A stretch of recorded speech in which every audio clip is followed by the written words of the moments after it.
வணக்கங்கண்ணே, இது சிங்கப்பூர் மண்ணே. 2001ல் நியூஸ் பேப்பரில் கூட வராத ஒரு உண்மை சம்பவம் சொல்கிறேன் கேளுங்க. நல்லா வெள்ளாட்டுக்கறியை வாங்கிட்டு வந்து குழம்பு வச்சு கொதிக்க கொதிக்க வட்டை நிறைய ஊற்றி கொண்டு போய் நல்லா சாப்பிடுங்கன்னு 6வது படிக்கிற தன்னோட பையன்கிட்ட அந்த அம்மா கொடுத்ததோ வாங்கி ஒரு ரூபாய் உண்டு போட்டு நல்லா இல்லைன்னு வட்டலோட கொண்டு போய் டிச்சுக்குள்ள கொட்டுன அந்த பையனை வெள்ளாட்டை உரிக்கிற மாதிரி சீவக்கட்டை எடுத்து அடி உரி உரிச்சு போட்டாப்புல அந்த அம்மா. பாவம் அந்த பச்சை மண்ணு.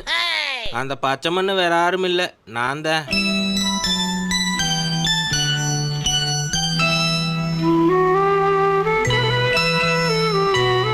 அன்னையிலேருந்து மட்டன் குழம்பு மட்டும் இல்லை, மட்டன் எங்கள் அம்மா பேப்பரில் எழுதி கொடுத்தாலே வாயில் போட்டு மடக்குன்னு மென்று முழுங்கிடுவேன்.